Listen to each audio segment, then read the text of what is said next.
the DuPont family got started in America before the War of 1812 broke out by being in the gunpowder manufacturing business. And so what happened was Mr. DuPont had read a few articles about some journeys that some writers had taken down here along the Green River. One surveyor named that first room up there the Mamoth Cave room, just tried to give it a name, but actually it belonged to somebody named John Flatt. It was Mr. Flatt's property. And so he was just trying to describe the size of the room for purposes of a map that he drew up that was published in a paper.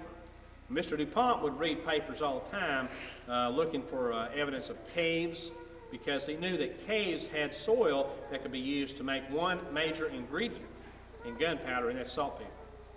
Now, inside most limestone caves, you're not going to find saltpeter. That's potassium nitrate.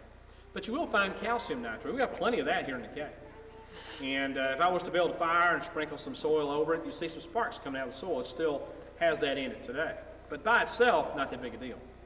And so Mr. DuPont, being a chemist, knew how to, basically get that calcium nitrate converted over to potassium. And he knew he had to have an operation underground here in Mamoth Cave to be able to do that. So he contracted the property from Mr. Flatt.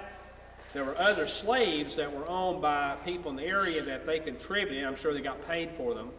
And up to 70 slaves and other workers were working down here at the height of the war. And what they were doing basically was just cutting trees, hauling out the tulip poplar trees, making the logs, building the boxes. The boxes are nothing more than hoppers that held the soil then, still hold the soil.